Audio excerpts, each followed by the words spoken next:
CM ಆಸೆಯನ್ನ ಬಿಚ್ಚಿಟ್ಟಿದ್ದಾರೆ DK Shivakumar. Congress ಸರ್ಕಾರ ಅಧಿಕಾರಕ್ಕೆ ಬಂದಾಗಿಂದ ಈ ಕುರ್ಚಿ ಕದನ ನಡೀತಾನೆ ಇದೆ. ಈಗ ಮತ್ತೆ ಅದು ಮುನ್ನೆಲೆಗೆ ಬಂದಿದೆ. ಅದು ಸಿದ್ದರಾಮಯ್ಯನವರ ಎದುರುಗಡೆನೆ ಸಿಎಂ ಆಸೆಯನ್ನ ಡಿಕೆ ಶಿವಕುಮಾರ್ ಬಿಚ್ಚಿಟ್ಟಿದ್ದಾರೆ. ಮುಂದೆ ಡಿಕೆ ಸರ್ಕಾರ ಅಧಿಕಾರಕ್ಕೆ ತರಬೇಕು ಅಂತ ಡಿಕೆಶಿ ಹೊಸ ಬಾಂಬ್ ಸಿಡಿಸಿದ್ದಾರೆ. ಸುಮ್ಮನೆ ಡಿಕೆ ಅಂತ ಹೇಳೋದಲ್ಲ, ಮುಂದೆ ನನ್ನನ್ನ ಅಧಿಕಾರಕ್ಕೆ ತರಬೇಕು, ಡಿಕೆ ಸರ್ಕಾರ ತರಬೇಕು ಅಂತ ಸಿದ್ದು ಎದುರೇ ಹೇಳಿದ್ದಾರೆ ಡಿಕೆ ಶಿವಕುಮಾರ್. ನಿನ್ನೆ ನಡೆದ ಇಂಧನ ಇಲಾಖೆ ಕಾರ್ಯಕ್ರಮದಲ್ಲಿ ಡಿಸಿಎಂ ಬಹಳ ಮುಕ್ತವಾಗಿ ಮಾತನಾಡಿದ್ರು. ರಾಜ್ಯ ಕಾಂಗ್ರೆಸ್ನಲ್ಲಿ ಮತ್ತೆ ಈಗ ಕುರ್ಚಿ ಕದನ ಶುರುವಾಗಿದೆ. ಒಂದು ಮೆಸೇಜ್ ಅನ್ನ ಕನ್ವೆ ಮಾಡಿದ್ದಾರೆ ಡಿಕೆ ಶಿವಕುಮಾರ್. ಅದು ಸಿದ್ದರಾಮಯ್ಯನವರ ಎದುರುಗಡೆನೆ ಮಾತನಾಡುವಾಗ ಚರ್ಚೆಗೆ ಗ್ರಾಸವಾಗ್ತಾ ಇದೆ. ಡಿಸಿಎಂ ಡಿಕೆ ಶಿವಕುಮಾರ್ ಅವರ ಮಾತುಗಳು. ದಲಿತ ಸಿಎಂ ಕೂಗಿಗೂ ಕೂಡ ಕೌಂಟರ್ ಕೊಟ್ಟಿದ್ದಾರೆ ಡಿಸಿಎಂ ಡಿಕೆಶಿ. ಮುಂದಿನ ನಾಯಕತ್ವದ ವಿಚಾರದಲ್ಲಿ ಇವಾಗ್ಲಿಂದಾನೇ ಗುದ್ದಾಟ ಶುರುವಾಗ್ಬಿಟ್ಟಿದೆ. ಕೆಪಿಸಿಸಿ ಮೇಲೆ ಕಣ್ಣಿಟ್ಟಿದ್ದಂತಹ ಸತೀಶ್ ಜಾರಕಿಹೊಳಿಗೂ ಇದು ದೊಡ್ಡ ಶಾಕ್. ಯಾಕೆಂದ್ರೆ ಒಂದು ಬಹಿರಂಗ ಸಮಾವೇಶದಲ್ಲಿ, ಬಹಿರಂಗ ಸಭೆಯಲ್ಲಿ, ಆ ಮೀಟಿಂಗ್ ನಲ್ಲಿ ಬಹಳ ಮುಕ್ತವಾಗಿ ಮುಖ್ಯಮಂತ್ರಿಗಳ ಎದುರುಗಡೆನೆ ಮುಂದೆ ಡಿಕೆ ಸರ್ಕಾರ ಅಧಿಕಾರಕ್ಕೆ ತರಬೇಕು, ಸುಮ್ಮನೆ ಡಿಕೆ ಅಂತ ಕೂಗ್ತಾ ಇದ್ರೆ ಸಾಕಾಗೋದಿಲ್ಲ, ಮುಂದೆ ನನ್ನ ಸರ್ಕಾರವನ್ನು ಅಧಿಕಾರಕ್ಕೆ ತರಬೇಕು ಅಂತ ಇಂಧನ ಇಲಾಖೆಯ ಕಾರ್ಯಕ್ರಮದಲ್ಲಿ ಡಿಸಿಎಂ ಮಾತನಾಡಿದ್ದಾರೆ.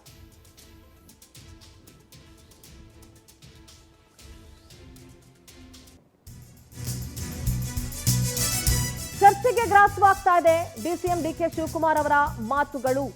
ದಲಿತ ಸಿಎಂ ಕೂಗಿಗೂ ಕೂಡ ಕೌಂಟರ್ ಕೊಟ್ಟಿದ್ದಾರೆ ಡಿಸಿಎಂ ಡಿಕೆಶಿ. ರಾಜ್ಯ ಕಾಂಗ್ರೆಸ್ನಲ್ಲಿ ಈಗ ಒಂದಷ್ಟು ಸಂಚಲನ ಸೃಷ್ಟಿಯಾಗುತ್ತೆ. ಮುಂದಿನ ನಾಯಕತ್ವದ ವಿಚಾರದಲ್ಲಿ ಇವಾಗ್ಲಿಂದಲೇ ಗುದ್ದಾಟ ಶುರುವಾಗಿದೆ. ಇನ್ನು ಕೆಪಿಸಿಸಿ ಅಧ್ಯಕ್ಷ ಸ್ಥಾನದ ಮೇಲೆ ಕಣ್ಣಿಟ್ಟಿದ್ರು ಸತೀಶ್ ಜಾರಕಿಹೊಳಿ. ಅವರಿಗೂ ಕೂಡ ಈ ಸ್ಟೇಟ್ಮೆಂಟ್ ಒಂದು ಶಾಕ್. ಈ ಮೂಲಕ ಸಿದ್ದರಾಮಯ್ಯನವರ ಆಪ್ತರಿಗೆ ಕೌಂಟರ್ ಕೊಟ್ಟಿದ್ದಾರೆ ಡಿಕೆ ಶಿವಕುಮಾರ್. ಸೈಲೆಂಟ್ ಆಗೇನೆ ಅಹಿಂದ ನಾಯಕತ್ವಕ್ಕೂ ಕೂಡ ಬ್ರೇಕ್ ಹಾಕುವಂತ ಕೆಲಸಗಳು ನಡೀತಾ ಇದೆ ಅನ್ನೋದು ಇಲ್ಲಿ ಬಹಳ ಸ್ಪಷ್ಟವಾಗಿ ಗೊತ್ತಾಗುತ್ತೆ. ಡಿಕೆ ಏನ್ ಮಾತಾಡಿದ್ದಾರೆ ಕೇಳಿಸ್ಕೊಳ್ಳಿ.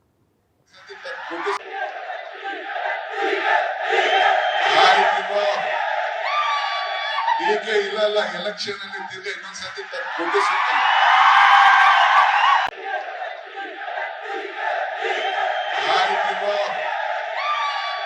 ಡಿಕೆ ಇಲ್ಲ ಎಲೆಕ್ಷನ್ ಅಲ್ಲಿ ತಿರ್ಗಿ ಇನ್ನೊಂದ್ಸತಿ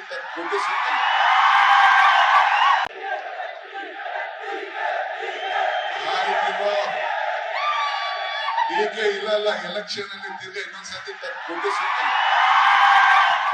ಎಸ್, ಡಿಕೆ ಶಿವಕುಮಾರ್ ಅವರ ಮಾತುಗಳನ್ನ ಕೇಳಿಸ್ಕೊಂಡು ಡಿಕೆ ಇಲ್ಲಲ್ಲ, ಮುಂದೆ ಬರುವಂತಹ ಎಲೆಕ್ಷನ್ ನಲ್ಲಿ ಕುರ್ಚಿ ಮೇಲೆ ಕೂರಿಸಿದಾಗ ಅಂತ ಮಾತನಾಡ್ತಾ ಇದ್ರು. ಇನ್ನು ಅಹಿಂದ ನಾಯಕತ್ವಕ್ಕೂ ಕೂಡ ಸೈಲೆಂಟ್ ಆಗಿ ಬ್ರೇಕ್ ಹಾಕುವಂತಹ ಕೆಲಸ ನಡೀತಾ ಇದೆ ಅನ್ನೋದು ಇದರಿಂದ ಒಂದು ಹಂತಕ್ಕೆ ಗೊತ್ತಾಗ್ತಾ ಹೋಗ್ತಾ ಇದೆ. ರಾಜ್ಯ ಕಾಂಗ್ರೆಸ್ನ ಕುರ್ಚಿ ಕದನ ಎಲ್ಲಿಗೆ ಬಂದು ನಿಂತ್ಕೊಳ್ಳುತ್ತಂತ ಒಂದ್ ಕಡೆ ಒಂಥರ ಇದು ನೀ ಕೊಡೆ ನಾ ಬಿಡೆ ಪ್ರಸಂಗ ಆಗೋಗಿದೆ. ಸಿದ್ದರಾಮಯ್ಯನವರ ಕುರ್ಚಿ ಬಿಡ್ತಾ ಇಲ್ಲ, ಡಿಕೆ ಶಿವಕುಮಾರ್ ಅವರು ನೀವು ಕೊಡದೇ ಇದ್ರೆ ನಾನು ಬಿಡೋದಿಲ್ಲ ಅಂತ ಪಣ ತೊಟ್ಟು ನಿಂತಂಗೆ ಕಾಣಿಸ್ತಾ ಇದೆ. ನಮ್ಮ ಪೊಲಿಟಿಕಲ್ ಕರೆಸ್ಪಾಂಡೆಂಟ್ ರೂಪೇಶ್ ದೂರವಾಣಿ ಸಂಪರ್ಕದಲ್ಲಿ ಜಾಯ್ನ್ ಆಗ್ತಾ ಇದ್ದಾರೆ. Good morning Rupesh. ಸದ್ಯ ಕುರ್ಚಿ ಕದನ ರಾಜ್ಯ ಕಾಂಗ್ರೆಸ್ ಸರ್ಕಾರದಲ್ಲಿ ಈಗ ಮತ್ತೆ ಮುನ್ನೆಲೆಗೆ ಬಂದಿರೋದು. ಬಹಿರಂಗವಾಗಿ ಸಿದ್ದರಾಮಯ್ಯನವರ ಎದುರುಗಡೆನೆ ಡಿಕೆ ಶಿವಕುಮಾರ್ ಮುಂದೆ ಡಿಕೆ ಸರ್ಕಾರವನ್ನು ಅಧಿಕಾರಕ್ಕೆ ತರಬೇಕು ಅಂತ ಹೇಳಿರುವಂತಹ ಮಾತು.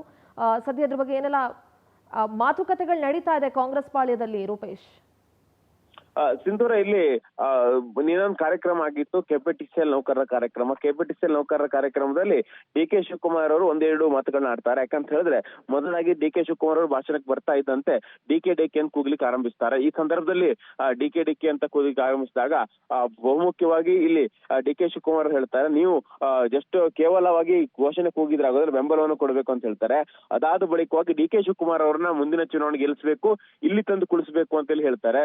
ಡಿಕೆ ಶಿವಕುಮಾರ್ ಪರೋಕ್ಷವಾಗಿ ಸಿಎಂ ಆಸೆಯನ್ನ ಸಿಎಂ ಸಿದ್ದರಾಮಯ್ಯನವರ ಮುಂದೆನೆ ಒಂದು ಆಸೆಯನ್ನು ಬಿಚ್ಚಿಟ್ಟಂತೆ ಕಾಣ್ತಾ ಇತ್ತು. ಒಟ್ಟಾರೆಯಾಗಿ ಇಲ್ಲಿ ಈ ಸಿಎಂ ಆಸೆಯನ್ನು ಬಿಚ್ಚಿಟ್ಟಿರೋದ್ರಿಂದ ಒಂದು ಪ್ರಶ್ನೆಗಳು ಬರ್ಲಿಕ್ಕೆ ಶುರುವಾಗಿದೆ.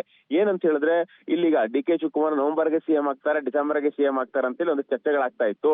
ಆದ್ರೆ ಇದೀಗ ಡಿಕೆ ಶಿವಕುಮಾರ್ ಮುಂದಿನ ಚುನಾವಣೆ ಅಂತೇಳಿ ಹೇಳ್ತಾ ಇದ್ದಾರೆ. ಇದರಿಂದ ಏನಾದ್ರು ಕಾರಣಗಳಿದೆಯಾ ಅಥವಾ ಹೈಕಮಾಂಡ್ ಮಾಡಿದ್ರೆ ಮತ್ತೇನಾದ್ರು ಚರ್ಚೆಗಳಾಯ್ತು ಅನ್ನೋ ಪ್ರಶ್ನೆಗಳು ಮೂಡ್ಲಿಕ್ಕೆ ಶುರುವಾಗಿದೆ. ಅಷ್ಟೇ ಅಲ್ಲ, ಡಿಕೆ ಶಿವಕುಮಾರ್ ಅವರು ಸಿಎಂ ಆಸೆಯನ್ನ ಸಿಎಂ ಎದುರುಗಡೆ ಬಿಚ್ಚಿಟ್ಟಿರೋದು ಅಚ್ಚರಿಯ ವಿಚಾರ. ಅದೇ ರೀತಿಯಾಗಿ ನೀವೆಲ್ಲರೂ ಕೂಡ ಕಾಂಗ್ರೆಸ್ಗೆ ಸಪೋರ್ಟ್ ಮಾಡಬೇಕು ಅಂತ ಹೇಳಿ ಹೇಳಿದ್ದಾರೆ. ಅದೇ ರೀತಿಯಾಗಿ ಸುಮ್ಮನೆ ಡಿಕೆ ಅನ್ನೋದಲ್ಲ, ಮುಂದಿನ ಅಧಿಕಾರಕ್ಕೆ ತರಬೇಕು ಅಂತ ಹೇಳಿ ಮುಂದೆನೆ ಏನು ಸಿಎಂ ಕುರ್ಚಿ ಏನಿತ್ತು ಅದ್ರ ಮೇಲೆ DCM DK ಶಿವಕುಮಾರ್ ಅವರು ಕಣ್ಣಿಟ್ಟಂತೆ ಕಾಣ್ತಾ ಇದೆ. ಅದೇ ರೀತಿಯಾಗಿ ದಲಿತ ಸಿಎಂ ಚರ್ಚೆಗಳು ಪದೇ ಪದೇ ಆಗ್ತಾ ಇರುತ್ತೆ, ದಲಿತ ಸಿಎಂ ಆಗ್ಬೇಕು ಅಂತ ಹೇಳಿ. ಅದೆಲ್ಲದಕ್ಕೂ ಕೂಡ ಅವರು ಒಂದು ಸ್ಟಾಪ್ ಹಾಕುವಂತ ಕೆಲಸವನ್ನ, ಬ್ರೇಕ್ ಹಾಕುವಂತ ಕೆಲಸವನ್ನ, ಮುಂದೆ ಅಧಿಕಾರಕ್ಕೆ ಬಂದ್ರೆ DK ಶಿವಕುಮಾರ್ ಅವರೇ ಸಿಎಂ ಆಗ್ತಾರೆ ಅಂತ ಹೇಳಿ ಪರೋಕ್ಷವಾಗಿ ಹೇಳೋದು ಕಾಣ್ತಾ ಇತ್ತು. ಅದೇ ರೀತಿ ಮುಂದಿನ ಚುನಾವಣೆಗೂ ಕೂಡ DK ಶಿವಕುಮಾರ್ ಅವರು ತಮ್ಮ ನಾಯಕತ್ವವನ್ನು ವಹಿಸಿಕೊಂಡಂತೆ ಕಾಣ್ತಾ ಇತ್ತು. ಅದೇ ರೀತಿಯಾಗಿ KPCC ಹುದ್ದೆ ಮೇಲೆ ಜಾರಕಿಹೊಳಿ ಕಣ್ಣಿಟ್ಟಿದ್ದಾರಲ್ಲ, ಅದೇ ರೀತಿಯಾಗಿ ಅವ್ರಿಗೆ ಕೌಂಟರ್ ಕೊಡೋದ್ರ ಮೂಲಕ ಮುಂದೆ ನಾನು ಸಿಎಂ ಆಗ್ತೇನೆ ಅಂತೇಳಿ ಪರೋಕ್ಷವಾಗಿ ಹೇಳದಂತಿತ್ತು ಸಿಂಧೂರ. ರೂಪೇಶ್, ಥ್ಯಾಂಕ್ ಯು ನಿಮ್ಮೆಲ್ಲ ಡೀಟೇಲ್ಸ್ಗಾಗಿ.